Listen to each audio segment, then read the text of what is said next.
Bonjour à tous, soyez les bienvenus à notre paroisse invisible. Traçons sur nous au début de cette célébration le signe de la croix, car c'est Dieu qui nous rassemble au nom du Père, du Fils et du Saint-Esprit. Amen. Prions pour nos frères et sœurs malades. Prions pour les soignants et tous ceux qui œuvrent pour le bien commun.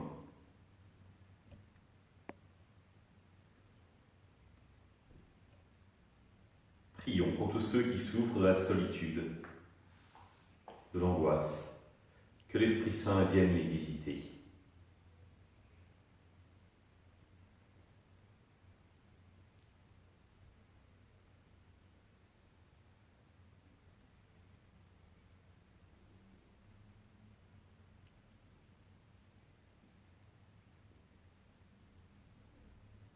Pour manifester votre présence, je vais maintenant allumer cette bougie au cierge pascal.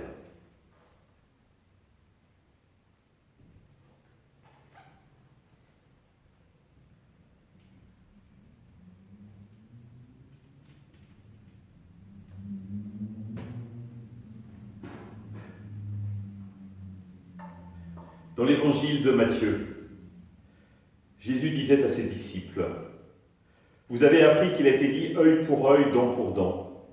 Eh bien moi je vous dis de ne pas riposter aux méchants. Mais si quelqu'un te gifle sur la joue droite, tends-lui encore l'autre. Et si quelqu'un veut te poursuivre en justice et prendre ta tunique, laisse-lui encore ton manteau.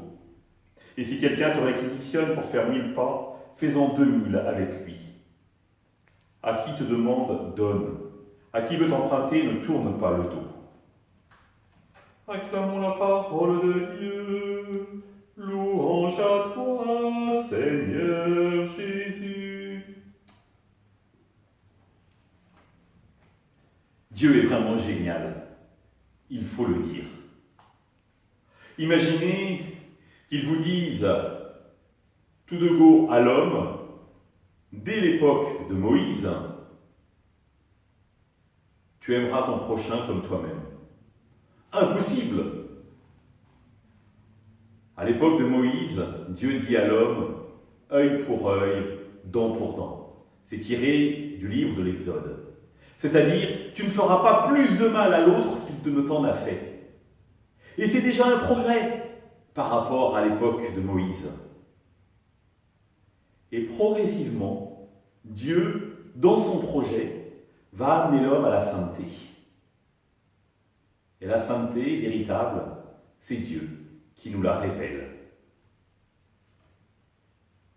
Ne pas riposter aux méchants, mais si quelqu'un te gifle sur la joue droite, tends-lui encore l'autre. Frères et sœurs, je serais curieux de savoir si ça vous est déjà arrivé de vous faire gifler, et si vous avez tendu l'autre joue à ce moment-là. Pourtant, ça fait partie des impératifs que Jésus donne à l'homme. Mais ce qui est intéressant, c'est que Jésus, Dieu, veut nous mettre en chemin. Il veut nous inviter pendant toute notre vie à progresser sur ce chemin de sainteté qui mène à Dieu. Et donc, il va nous prendre là où nous en sommes et nous faire confiance pour nous emmener là où nous devons être, c'est-à-dire un saint. Je pense que tous les parents vont se retrouver dans cette pédagogie de Dieu. Je ne sais pas si vous visez pour votre enfant la sainteté, c'est pourtant tout le projet que vous devriez souhaiter pour lui le jour de son baptême, mais l'idée c'est petit à petit, par l'éducation, l'amener à grandir en humanité et grandir pour les chrétiens également en sainteté. Et vous le savez bien, c'est petit à petit, à force de patience, à force de compréhension, que vous le réalisez. Eh bien pour Jésus, pour Dieu, c'est exactement la même chose. C'est à force de patience, de persévérance qu'il nous invite à grandir. Je dirais même qu'il nous éduque.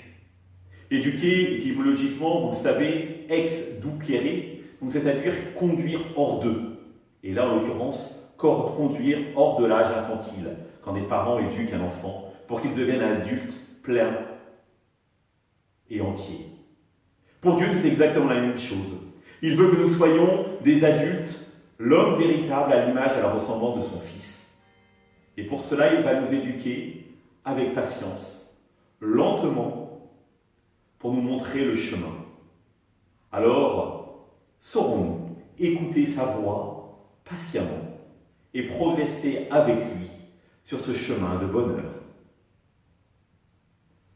Pour conclure, je vous invite à dire ensemble le Notre Père. Notre Père, qui es aux cieux, que ton nom soit sanctifié, que ton règne vienne, que ta volonté soit faite sur la terre comme au ciel. Donne-nous aujourd'hui notre pain de ce jour. Pardonne-nous nos offenses, comme nous pardonnons aussi à ceux qui nous ont offensés. Et ne nous laisse pas entrer en tentation, mais délivre-nous du mal. Et que Dieu Tout-Puissant nous bénisse, nous accompagne toute notre soirée et nous garde dans la paix. Au nom du Père, du Fils et du Saint-Esprit. Amen. À demain!